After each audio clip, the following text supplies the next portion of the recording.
उसका छठा महीना चल रहा था और इस हालत में उसे सांस लेना भी बड़ा मुश्किल हो गया था। गहरी सांस भरती हुई वह उठी और बड़ी मुश्किल से बिस्तर छोड़कर बाहर आई। प्रियंका, तुम कहाँ जा रही हो बेटा? अचानक दादी ने उसे चादर ओढ़कर दरवाजे की तरफ बढ़ते देखा तो पूछे बिना रह न सकी। प्रियंका के कदम घर की चौखट पर थम से गए। उसका जिस्म कांपने लगा। वह तो खुद भी नहीं तय कर पा रही थी कि वह कहाँ जा रही है। तो दादी को क्या जवाब देती? क्या बात है प्रिया बेटा, कुछ परेशान दिखाई दे रही हो, कोई तकलीफ है? उन्होंने उसकी हालत देखकर बड़ी फिक्र से पूछा। प्रिया ने गहरी सांस भरी। चेहरों पर बरसों की थकान और दर्द की लकीरें साफ झलक रही थी। दादी, थोड़ी देर में वापस आती हूँ। इतना कहकर उसने अपने साड़ी को अच्छी तरह से लपेटा और चौखट पार कर गई, जबकि दादी उसे जाते हुए देखती रह गई। कितना बदल गई थी प्रिया। वह हंसती मुस्कुराती, सबको खुश रखने वाली लड़की आज ऐसी हालत में थी जहां उसका पूछने वाला कोई नहीं था। दादी उसके लिए दिल से प्रार्थना कर रही थी, क्योंकि वे जानती थी प्रिया बहुत ही मासूम है। इधर अपने घमंड में डूबा दक्ष अपने ऑफिस के कॉरिडोर से गुजर रहा था। लोग सम्मान से खड़े होकर उसे नमस्ते कर रहे थे। वो बिना किसी की बात का जवाब दिए सीधे अपने केबिन की तरफ बढ़ गया। रुतबे के साथ चेयर पर बैठते ही उसका पर्सनल सेक्रेटरी शंकर उसे दिन भर की जानकारी देने लगा, जबकि वो लैपटॉप खोलकर काम भी करता जा रहा था और शंकर की बातें भी सुन रहा था। दक्ष अपने आप में बहुत नाम वाला आदमी था, थोड़ा घमंडी भी, जिसका मुकाबला कोई नहीं कर सकता था। जितनी उसके पास दौलत और रुतबा था, उतना ही उसका दिल पत्थर का और बेरहम था। सारी मीटिंग कैंसिल कर दो शंकर, जो काफी देर से उसे मीटिंग के बारे में बताकर अपना गला सूखा कर रहा था। दक्ष के इन शब्दों ने उसे आंखें फैलाने पर मजबूर कर दिया। जी सर, लेकिन वह कुछ बोलने ही वाला था, लेकिन दक्ष की गुस्सैली निगाह से डर कर उसने नजरें झुका ली। मिस्टर शंकर, जितना कहा जाए उतना ही किया करो। Sorry sir, I am sorry. सारी मीटिंग कैंसिल करो। तुम्हें सुनाई नहीं दे रहा? बस ठंडे लेकिन खतरनाक लहजे में बोलते हुए वह अपने लैपटॉप पर तेजी से उंगलियां चलाने लगा। तभी दरवाजा धड़ाम से खुला और हर्षवर्धन अंदर दाखिल हुए। दक्ष ने एक नजर उन्हें देखा, जरा सा पीछा होते हुए चेयर से टिककर बड़ी तसल्ली से बैठ गया, जैसे उसे उनके आने का इंतजार हो। तुम्हारी हिम्मत कैसे हुई मेरी बेटी को ठुकराने की? हर्षवर्धन उस वक्त बहुत गुस्से में थे, उस पर चिल्ला पड़े, जबकि सामने बैठा दक्ष बिल्कुल इत्मीनान में था। मैं तुम्हें बिल्कुल इजाजत नहीं दूंगा कि तुम मेरी बेटी को ठुकरा कर किसी 2 टके की लड़की अपनी जुबान को लगाम दो। अंकल जी, अचानक वह गुस्से से अपनी जगह से उठ खड़ा हुआ। हर्षवर्धन भी एक पल को चुप हो गए। 2 टके का किसे कह रहे हैं? चेयर को पीछे धकेलता हुआ वह उनकी तरफ बढ़ गया। वह लंबा चौड़ा ताकतवर खतरनाक गुस्से वाला आदमी था। उसके सामने वैसे ही कोई खड़ा नहीं हो पाता था, तो भला वह क्या खड़े हो पाते। फिर भी वह अपनी बेटी श्रेया के जिद पर यहाँ आए हुए थे। मेरी नजर में वह लड़की 2 टके की है, जिसके लिए आप यहाँ आकर मेरे ऑफिस में तमाशा कर रहे हैं। दक्ष ने दांत चबाते हुए कहा। दक्ष वे तड़प उठे। आवाज नीचे। वह उंगली उठाकर उन्हें चेतावनी दे गया। उसका गुस्सा ऐसा ही था, मानो सामने वाले को चीर कर रख देगा। मेरी बात खत्म हो चुकी है, अब आप जा सकते हैं। उन्होंने चुटकी बजाते हुए बाहर का रास्ता दिखा दिया। तुम पछताओगे दक्ष, वे दांत पीसते हुए बोले। खुद जाओगे या गार्ड को बुलवा लूं? वे माथे पर बल डाले एक कदम आगे बढ़ा तो हर्षवर्धन बाहर निकलते चले गए। दक्ष ने गहरी सांस भरी, आंखें मूंद कर अपने गुस्से को काबू किया, जबकि हर्षवर्धन बाहर निकलते ही गुस्से से लिफ्ट की तरफ बढ़ गए। एक लिफ्ट से निकलने वाले आदमी को देखते ही वह एक पल को रुक से गए थे। उस लड़की ने खुद को अच्छी तरह लपेट रखा था, चेहरा तक छुपाया हुआ था। वह उससे कुछ पूछते ही अचानक उसके मोबाइल पर कॉल आने लगी और लिफ्ट भी बंद हो गई। दक्ष ने एक गहरी सांस भरते हुए जैसे खुद को संभाला और इधर हिम्मत जुटाती हुई प्रिया रिसेप्शन पर आ गई। मुझे दक्ष से मिलना है, क्या आपकी अपॉइंटमेंट है? वहां बैठी राधा ने प्रोफेशनल अंदाज में सवाल किया। नहीं, लेकिन प्लीज उनसे कहिए कि मेरा मिलना उनसे बहुत जरूरी है, प्रिया ने बेहाल होते हुए कहा। उसे यूं लग रहा था जैसे उसकी डिलीवरी का वक्त आ गया हो, जबकि अभी तो उसका 7वां महीना ही शुरू हुआ था। कुछ पल तक राधा ने उसे सर से पैर तक देखा। सामने खड़ी साड़ी में लिपटी उस लड़की पर उसे तरस आ गया। भले उसने खुद को ढक रखा था, पर साफ समझ में आ रहा था कि वो प्रेग्नेंट है। ओके, आप वेट कीजिए, मैं सर से पूछकर आती हूँ। इतना कहकर वह दक्ष के ऑफिस की तरफ बढ़ गई। इजाजत लेकर अंदर दाखिल हुई तो बोली, सर एक लड़की आई है, आपसे मिलना चाहती है। मुझे अभी किसी से नहीं मिलना। वो बिना कुछ सुने सख्ती से बोल गया। सर वो प्रेग्नेंट है। राधा ने जल्दी से बताया। तो क्या मैं तुम्हें डॉक्टर दिखाई देता हूँ? पहले से ही वो गुस्से में भरे बैठे दक्ष का खून खौल उठा। Sorry sir. वो वापस पलटने लगी। सुनो, न जाने किस एहसास के तहत उसने उसे रोक लिया। शायद मजबूर होगी। कुछ पैसे वगैरह देकर उसे यहाँ से दफा करो। दक्ष ने बिजी होते हुए कहा। वह एक मशहूर शख्सियत माना जाता था। उसकी पर्सनैलिटी और रुतबा उसे भीड़ से अलग बनाते थे। ऊपर से वो फ्री टाइम में मॉडलिंग भी करता था, इसलिए आए दिन लड़कियों का आना जाना लगा रहता था। पर कोई प्रेग्नेंट लड़की पहली बार उसके ऑफिस में आई थी। दक्ष सोच में पड़ गया। मिस राधा। उस लड़की ने नाम क्या बताया? जाते जाते उसने राधा को रोककर पूछा। सर मैंने नाम तो नहीं पूछा। उसकी हालत ठीक नहीं लग रही थी, इसलिए मैं जल्दी से आपके पास आ गई। राधा के इस जवाब पर दक्ष उलझ गया। एक काम करो, उसे अंदर भेज दो, देखता हूँ कौन आ गई। उसने कुछ सोचते हुए कहा और फिर से लैपटॉप में व्यस्त हो गया। कुछ देर के बाद दरवाजे पर किसी की आने की आहट हुई। कम इन। जवाब मिलते ही प्रिया की हिम्मत जैसे जवाब देने लगी। फिर भी बहुत हिम्मत करके उसने अंदर कदम रखा। पूरे 8 महीने के बाद वह उसे आमने सामने देख रही थी। दक्ष की नजर अभी उस पर नहीं पड़ी थी। वह धीरे धीरे चलती हुई उसके पास आ रही थी, लेकिन दक्ष के दिल को जैसे पहले ही कुछ महसूस हो गया था। उसके काम करते हाथ रुकने लगे, सांस अटक गई। एक पल को उसने आंखें बंद की, फिर खोली। सामने साड़ी में लिपटी वो लड़की थी, जिसकी सिर्फ नीली आंखें दिखाई दे रही थी। दक्ष के दिल की धड़कनें अचानक तेज हो गई, फिर जैसे थम सी गई। उसके होंठ हिले मगर आवाज नहीं निकली। चेहरा सदियों की थकान से भरा हुआ था। दर्द साफ झलक रहा था। आज किस हाल में वो यहाँ आकर खड़ी थी, उस पर दक्ष को खुद यकीन नहीं हो रहा था। उसकी पलकें झुकी, फिर उठी। नीली आंखों में पानी भरने लगा। अपने घमंड, खुददारी और गुरूर को मार कर वह उसके पास आई थी, ये सिर्फ वही जानती थी। वह उम्मीद लेकर आई थी, चाहे वह उसे ठुकरा दे, लेकिन औलाद के लिए शायद उसका दिल पसीज जाए। वह जालिम इंसान फिर से वही पुराना नरम दक्ष बन जाए। प्रीतम। उसके होठों से निकला ये नाम आज भी दक्ष को आसमान पर उड़ा देने के लिए काफी था। वो बस पुतले की तरह खड़ा उसे देखता रह गया। इतने महीनों में वो उससे दूर रही, और दक्ष ने भी उसके अचानक चले जाने के बाद उसे ढूंढना जरूरी नहीं समझा। और आज वह खुद उसके सामने आ खड़ी थी। वह चुपचाप उसे देख रहा था। वह चाहता था कि वह खुद बोले, खुद बताए कि वह क्यों आई है, किन तकलीफों से गुजर रही है। उसके चेहरे पर डर साफ दिखाई दे रहा था।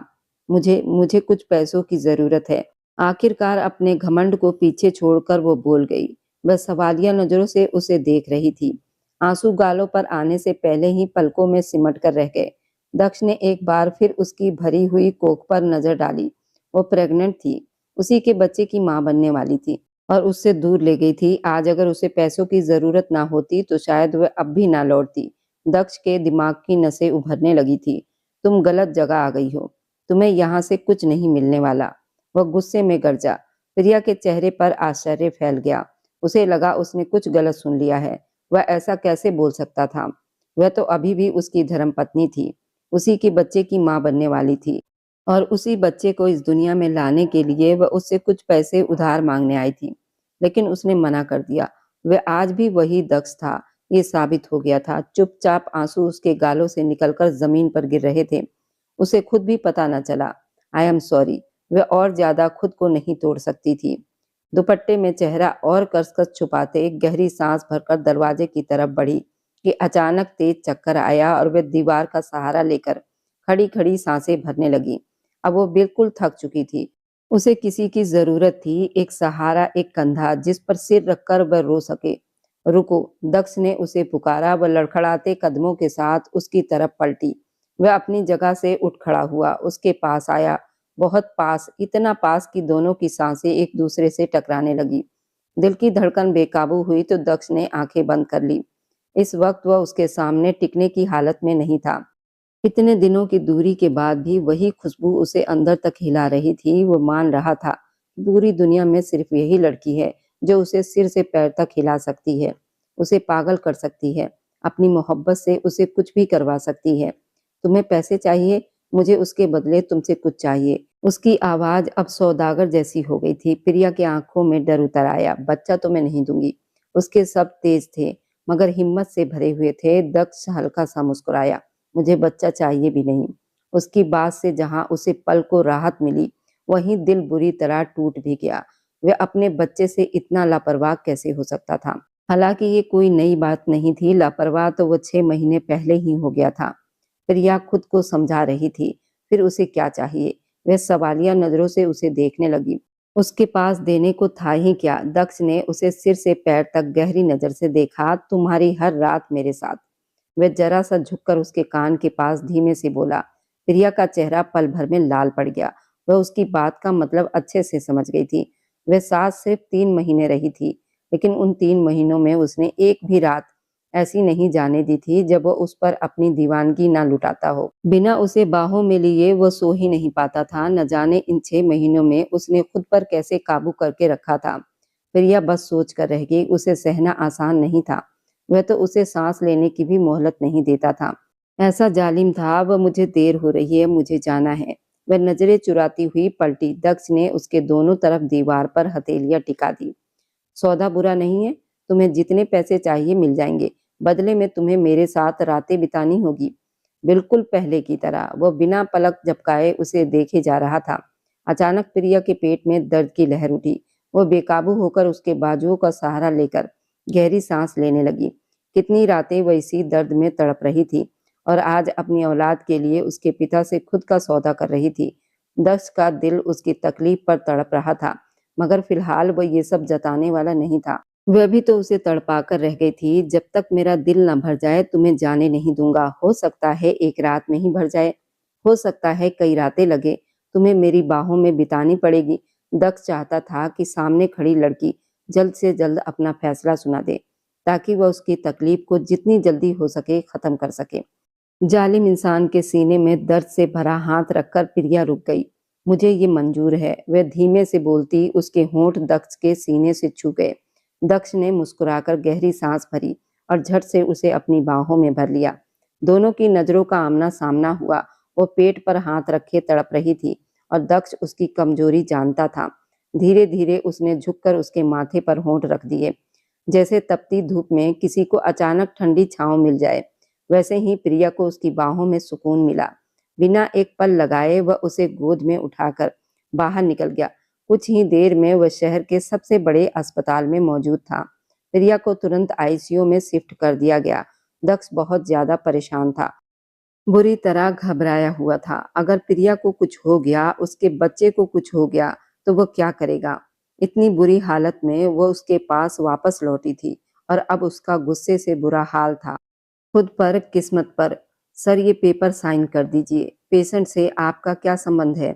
आपकी पत्नी है, नर्स ने जल्दी जल्दी पूछा। हाँ, मेरी पत्नी है। वह गुस्से से भर गया। आवाज भारी हो गई। सर, पेशेंट की हालत काफी क्रिटिकल है। अभी उनका 8वां महीना शुरू हुआ है और बच्चा अभी ही पैदा होने वाला है। हम मजबूर हैं, हमें डिलीवरी अभी करनी होगी। डिलीवरी की बात सुनकर दक्ष हैरान रह गया। पीछे से आवाज लगाता हुआ वह डॉक्टर के पास पहुंचा। मेरी पत्नी और बच्चे को कुछ भी नहीं होना चाहिए। उसके शब्दों में चट्टान जैसी सख्ती थी। भगवान से प्रार्थना कीजिए, सब ठीक होगा। डॉक्टर उसे तसल्ली देकर अंदर चले गए। वहीं दक्ष का बुरा हाल था। अस्पताल के बने मंदिर में जाकर वह हाथ जोड़कर खड़ा हो गया। अगर लड़का होगा तो उसका नाम प्रदीप रखेंगे। प्रिया जब प्यार से बात करती थी तो शर्माकर यही नाम लिया करती थी, और अगर बेटी हुई तो वह कहती थी, आप नाम रख लेना। वैसे बेटियां पिता के ज्यादा नजदीक होती हैं। वह याद करते हुए बुदबुदाया, फिर आसमान की तरफ देखकर बोला, भगवान, मुझे नहीं मालूम तू बेटा देगा या बेटी, बस सेहतमंद दे दे, जिंदगी दे दे। मेरी पत्नी मुझे इतने दिनों के बाद वापस मिली है। मेरे भगवान, उसे मुझसे दूर मत करना। उसने प्रिया से सख्त शब्द जरूर कहे थे, मगर हकीकत कुछ और थी। आज भी वो उस पर अपनी जान लुटाता था। जब वो वापस हॉस्पिटल के कॉरिडोर में आया तो उसे बेटे की खुशखबरी मिली। बच्चा बहुत कमजोर है, इसलिए उसे मशीन में रखा गया है। डिलीवरी में थोड़ी प्रॉब्लम हो गई थी, इसी वजह से ऐसा करना पड़ा। उम्मीद है जल्दी ही माँ बाप को दे दिया जाएगा। दक्ष का दिल अपनी पत्नी के लिए धड़क उठा। मेरी प्रिया, डोंट वरी, वह अभी बिल्कुल ठीक है। थोड़ी देर में होश आ जाएगा, फिर आप मिल सकते हैं। डॉक्टर ने उसे तसल्ली दे दी। जबकि दक्ष अपने बीते हुए कल में खोने लगा। तुम अपने पिता के कातिल की बेटी से कैसे शादी कर सकते हो दक्ष, तुम्हें उसे छोड़ना ही होगा। यही सजा होगी जब उस लड़की के माथे पर तलाक का दाग लगेगा। वादा करो दक्ष, तुम अपने पिता की मौत का बदला उस लड़की से लोगे। उस रात उनका हाथ थामकर उसे वादा कर लिया था, लेकिन ये नहीं जानता था जब वो वापस कमरे में आएगा तो प्रिया वहां नहीं मिलेगी। वह कब हवेली छोड़कर निकल गई दक्ष को आज तक पता नहीं चल सका और ना ही उसने पता लगाने की कोशिश की। यही वजह थी। खामोशी से 7 महीने बीत गए, यहाँ तक कि उसने उसे ढूंढने की भी कोशिश नहीं की, ना उसकी कमी महसूस की। कम से कम दुनिया को तो यही दिखाया। असल में उसका दिल ही जानता था कि वह किस तरह पत्थर बनता जा रहा है, जैसे किसी के होने या ना होने से उसे कोई फर्क नहीं पड़ता। वह काफी देर यूं ही बैठा रहा जब डॉक्टर ने उसे प्रिया से मिलने की इजाजत दे दी। वह बहुत धीरे से दरवाजा खोलकर अंदर दाखिल हुआ। प्रिया बेहोशी की हालत में थी। इतना महंगा इलाज, हर तरफ मशीनें और शीशे, ये सब सिर्फ दक्ष की वजह से मुमकिन हो पाया था, वरना न जाने इस वक्त उसका और बच्चे का क्या हाल होता। दक्ष ने गहरी सांस भरी और दिल ही दिल में भगवान का शुक्र अदा किया कि वो मदद के लिए उसके पास ही आ गई थी। अगर कहीं और चली जाती तो क्या किसी और से मदद मांगती तो शायद उसकी जिद और घमंड में वह अपने ही बच्चे की परवाह भी न करता। आगे सोचने की हिम्मत उसमें नहीं थी। वह उसके पास बैठ गया, उसका चेहरा देखता रहा। इस वक्त बिल्कुल पीला पड़ चुका था। कहाँ तो हर वक्त उसके चेहरे पर प्यार के रंग बिखरे रहते थे। उसकी चाहत का खुमार उसकी आंखों में चमकता था, और कहाँ अब उसके चेहरे पर महीनों की थकान की परतें थी। वह ऐसी तो ना थी, लेकिन इन 6-7 महीनों ने उसे ऐसा बना दिया था।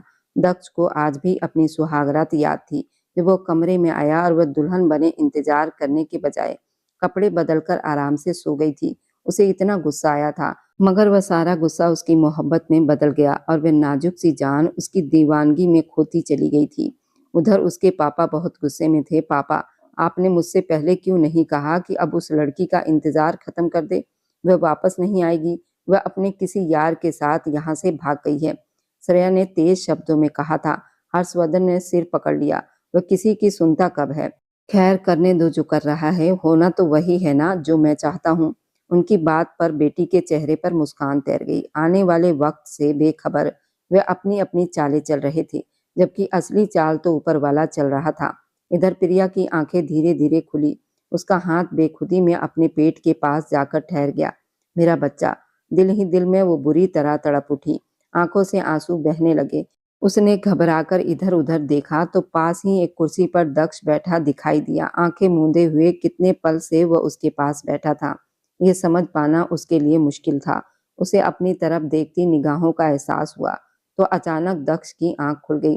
प्रिया को होश में देखकर वह सीधा हुआ और बेकाबू होकर उसके ऊपर झुक गया। तुम ठीक हो ना? शब्द अपने आप उसके होठों से निकल गए। वह उसे हैरानी से देख रही थी, जैसे यकीन न हो रहा हो कि ये वही आदमी है। मेरा बच्चा। उसके होठों से निकले इन शब्दों ने दक्ष को हकीकत में लौटा दिया। ठीक है, वह ठीक है। 7वें महीने में पैदा हुआ है, इसलिए मशीन में रखा गया है। वह उसके माथे को चूमते हुए नरमी से बोला। वह खुद भी हैरान था कि उसके शब्दों में इतनी गर्मी कहाँ से आ गई।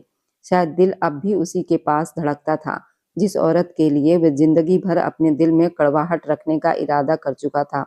उसी के लिए उसकी आंखों में इस वक्त नमी थी। सारे इरादों पर पानी फिर गया था। सामने मौजूद लड़की ही उसकी सब कुछ थी। वह आज भी उससे उतनी ही मोहब्बत करता था, बस इस सच को मानने से इनकार कर रहा था। प्रिया मुंह फेरकर आंखें मूंद गई थी। तुमने जो किया है प्रिया, उसका तुम्हें हिसाब देना होगा, हर हाल में। दक्ष की आवाज ने उसकी रूह तक कंपा दी। उसकी आंखों में डर लहराने लगा। मुझे मेरा बच्चा दे दो, आप जो कहेंगे मैं कर दूंगी। वह पहले से खुद को हर सजा के लिए तैयार करके बैठी थी, लेकिन दक्ष नहीं जानता था कि उसके दिमाग में क्या चल रहा है। उसकी बात सुनकर दक्ष ने एक नज़र उसे देखा और कमरे से बाहर निकल गया। नर्स आई तो वह अपने आंसू पोंछकर संभल गई। नर्स उसका चेकअप कर रही थी। आपकी डिलीवरी नॉर्मल नहीं थी, लेकिन फिर भी आप बच गईं। आपका बच्चा 7वें महीने में पैदा हुआ है। ज्यादा नुकसान नहीं हुआ। आप भी ठीक है और बच्चा भी ठीक है। 2 दिन उसे मशीन में रखा जाएगा, क्योंकि उसे सांस लेने में थोड़ी तकलीफ है। वक्त कैसे बीता उसे पता ही नहीं चला। दूसरे दिन वह चलने फिरने भी लगी और अपने बच्चे को भी देख आई। दक्ष उसके पास वापस नहीं आया था। उसने ठान लिया जैसे ही बच्चा उसे मिलेगा वह उसे लेकर यहाँ से चली जाएगी। उसे बस उतनी ही मदद चाहिए थी, इससे ज्यादा न नाम न साथ। वह उसके आने से पहले ही निकल जाना चाहती थी। शाम तक बच्चा उसे दे दिया गया। गोल मटोल से उस नन्हे को गोद में उठाते ही वह रो पड़ी। 7 महीने का था, इसलिए वजन कम था, मगर देखने में प्यारा सा भरा पूरा लगता था। उसके हाथ पैर चूमती, ढेर सारा प्यार करती, फिर उसे बेड पर लिटाकर दूध पिलाने लगी। उसे यहाँ से निकलना था, पर कैसे? अस्पताल का बिल चुकाए बिना वह नहीं जा सकती थी, और इतने बड़े अस्पताल का बिल वह कहाँ से देती? नन्ही सी सोचों में गुम थी। कब दक्ष अंदर आ गया उसे पता ही नहीं चला। छोटा सा बेबी दूध पीते पीते सो गया। उसके होंठों पर दूध की हल्की बूंद रह गई थी। माँ की ये लापरवाही देखकर दक्ष गुस्से में आगे बढ़ा। उसकी शॉल ठीक की और बेकाबू होकर बच्चे को अपनी गोद में उठा लिया। वह चौंक कर होश में आई। मेरा बच्चा सामने देखा तो चुप रह गई। दक्ष की सख्त निगाहें उस पर थी। होश में रहो, घर नहीं है ये। यहाँ तुम इतनी लापरवाही से बैठी हो। वो माथे पर बल डालकर बोला। प्रिया ने जल्दी से खुद को ढक लिया। नजरें शर्म से झुका गई। दक्ष बच्चे को सीने से लगाए उसका दूध हजम करवाने लगा। यहाँ आने से पहले वह छोटे बच्चे को संभालने के तरीके देख चुका था। प्रदीप मेरा बच्चा। वह प्यार से उसके गाल चूमता रहा। उसने उसका नाम भी रख दिया था। प्रिया को उसका रखा नाम बहुत प्यारा लगा। उसका दिल खुशी से भर उठा। उसे अब तक याद था, ऊपर से बच्चे के लिए उसकी मोहब्बत। वह तो बस रातों की बात कर रहा था, मगर बेटे पर जान छिड़क रहा था। प्रदीप के सो जाने के बाद उसने उसके माथे को चूमा, उसे प्रिया की गोद में लिटाया और खुद दूसरी तरफ बैठ गया। अचानक उसने हाथ बढ़ाकर उसकी गर्दन के पीछे रखा और उसका चेहरा अपने बेहद करीब कर लिया। प्रिया का दिल दहल गया। बस 1 इंच की दूरी पर वह रुका था। उसकी सांसें तेज हो गई। वह बिना पलक झपकाए उसे देखे जा रहा था। कोई सवाल जवाब नहीं होगा, सिर्फ हिसाब होगा, बेहिसाब। ये कहते हुए उसके होंठ प्रिया के होंठ से छू गए। तभी अचानक उसके पेट में दर्द की लहर उठी और दक्ष तुरंत पीछे हट गया। क्या हुआ, ठीक हो तुम? उसकी आवाज में चिंता साफ थी। उसके इस बदलते अंदाज को देखकर प्रिया के होंठों पर बेखुदी मुस्कान आ गई। दक्ष को पता ही चल गया। वह झटके से उसके होंठों पर झुका और जोर से काट गया। प्रिया मुंह खोले उसे देखती रह गई, जबकि दक्ष की नजरों में खुला चैलेंज था। अगले ही पल उसने उसे और ज्यादा कसकर अपनी गिरफ्त में दबा लिया। उसके होंठों पर सितम ढाने लगा। उसे सांस तक लेने की इजाजत नहीं दे रहा था। फिर उसके कान के पास झुककर भारी आवाज में बोला, अभी के लिए इतना बहुत है, बाकी घर चलकर। उसने उसके कान की लौ को हल्के से काटा और पीछे हट गया। तभी नर्स अंदर दाखिल हुई। प्रिया का पूरा चेकअप करने के बाद उसने बता दिया कि उसे आज ही डिस्चार्ज कर दिया जाएगा। प्रिया का दिल धक से रह गया। उसे दक्ष के साथ नहीं जाना था। वह जानती थी दादी घर में परेशान हो रही होंगी, इसलिए उसने अस्पताल के नंबर से ही दादी को अपनी हालत बता दी थी। उधर दक्ष जिनकी तरह उसके आसपास मंडरा रहा था, वह डिस्चार्ज पेपर साइन कर रहा था और प्रिया छोटे प्रदीप को गोद में लिए उसके पास खड़ी थी। उसे समझ नहीं आ रहा था कि वो वहां से कैसे निकले। तभी दक्ष ने प्रदीप को उसकी गोद से लेकर अपने सीने से लगा लिया और मजबूत कदमों से गेट की तरफ बढ़ गया। प्रिया चाह कर भी कुछ नहीं कर पा रही थी। उसका बस चलता तो अपना बच्चा वापस ले लेती और वहां से गायब हो जाती, लेकिन दक्ष की खामोशी बता रही थी उसके अंदर बहुत बड़ा तूफान पड़ रहा है। वे पार्किंग में पहुंचे तो ड्राइवर फौरन गाड़ी ले आया। दक्ष ने उसे धीमे स्वर में कुछ बात की, फिर पिछली सीट का दरवाजा खोला। प्रिया चुपचाप जाकर बैठ गई। उसके पीछे दक्ष भी प्रदीप को गोद में लिए बैठ गया। ड्राइवर ने सावधानी से गाड़ी आगे बढ़ा दी। दक्ष तो जैसे अपने बेटे को देखकर ही जी रहा था, लेकिन प्रिया को उसका ये बदला हुआ अंदाज अजीब लग रहा था, क्योंकि 2 दिन पहले जब वो मदद मांगने आई थी, तब उसकी बातों में प्रदीप का कहीं नाम तक नहीं था। गाड़ी जब उस विशाल हवेली में दाखिल हुई तो प्रिया का दिल अतीत में लौटने लगा। 1 साल पहले वह इसी घर में दुल्हन बनकर आई थी। सिर्फ 4 महीने उसने यहाँ जिंदगी बिताई थी। फिर उसकी माँ आई और सब कुछ बिखेर कर रख दिया। क्या पता वह अभी भी यही हो। वह तो अपने होने वाले बच्चे की जान बचाकर यहाँ से भागी थी और आज फिर उसी दरवाजे पर आकर खड़ी थी। उसका दिल तेज रफ्तार से धड़क रहा था। उसने एक नजर प्रदीप पर डाली, फिर दक्ष को देखा जो तसल्ली से अपने बेटे के माथे को चूम रहा था, उसके हाथों पर किस कर रहा था, जबकि प्रिया के वजूद से जैसे बिल्कुल बेखबर था। गाड़ी काफी देर से रुकी हुई थी, लेकिन वो बेटे से नजरें हटाने को तैयार नहीं था। ड्राइवर भी चुपचाप उतर गया। आखिर प्रिया ने डरते हुए उसके कंधे पर हाथ रखा। दक्ष ने लाल आंखों से उसकी तरफ देखा और दबी हुई आग में बोला, इतने महीने तुमने मुझे मेरे बच्चे से दूर रखा प्रिया, मुझे ये तक नहीं जानने दिया कि मैं बाप बनने वाला हूँ, और चुपचाप मेरी जिंदगी से चली गई, ये जानते हुए भी कि मेरा जुनून मुझे कैसे जिंदा रखेगा। तुमने इतनी हिम्मत कैसे की? उसके सख्त शब्दों से प्रिया के रोंगटे खड़े हो गए। वह उसकी बातें भूल सकती थी, पर उसका ये रूप नहीं। दक्ष नीचे उतरा और आदेश दिया, उतरो। प्रिया को भी मजबूरी में उसके पीछे चलना पड़ा। हवेली की दीवारें आज भी वैसी ही थी, मगर आज उसमें एक अजीब सी खामोशी थी, तूफान से पहले वाली खामोशी। वे अंदर दाखिल हुए, जहां सब लोग रात के खाने में लगे हुए थे। दक्ष के साथ प्रिया को देखकर बिंदिया सुन रह गई, लेकिन जैसे ही उनकी नजर उसके हाथ में बच्चे पर पड़ी, उनकी आंखें फैल गई। अचानक वह अपनी जगह से उठ खड़ी हुई। प्रिया का दिल बैठ गया। यही तो वह औरत थी जिसकी वजह से वह ये घर छोड़कर चली गई थी। अब फिर सामना होना था, माँ प्रिया और मेरा बच्चा। दक्ष ने हल्की मुस्कान के साथ कहा और अपने बेटे के माथे को चूम लिया। ये दृश्य बिंदिया को बिल्कुल अच्छा नहीं लगा। उन्होंने ठंडी आवाज में पूछा, क्या सबूत है कि ये बच्चा तुम्हारा है?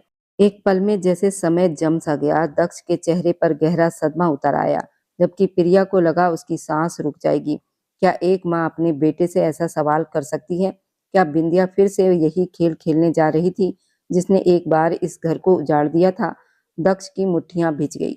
उसकी आंखों में कुछ ऐसा चमका जिसे देखकर प्रिया का दिल डूब सा गया, क्योंकि वह जानती थी अब जो होगा वह सिर्फ शब्दों की लड़ाई नहीं होगी। उसी के पीछे सीढ़ियों पर किसी की परछाई हिली, कोई जो ये सब कुछ सुन रहा था, कोई जो शायद इस राज को और भी खतरनाक मोड़ देने वाला था। वह कौन था? क्या सच सामने आ जाएगा? फिर एक और गलतफहमी सब कुछ तबाह कर देगी। क्या प्रिया इस बार अपना बच्चा बचा पाएगी? इसके आगे की कहानी में ऐसा खुलासा होगा जो रिश्तों की जड़ हिला देगा। और मेरी वीडियो आप लोग जहां कहीं से भी देखते हैं, कमेंट में अपने शहर और राज्य का नाम जरूर बताएं। मुझे आप लोगों के कमेंट पढ़ने में बहुत आनंद आता है और मैं उन सभी का बहुत बहुत धन्यवाद करना चाहती हूँ।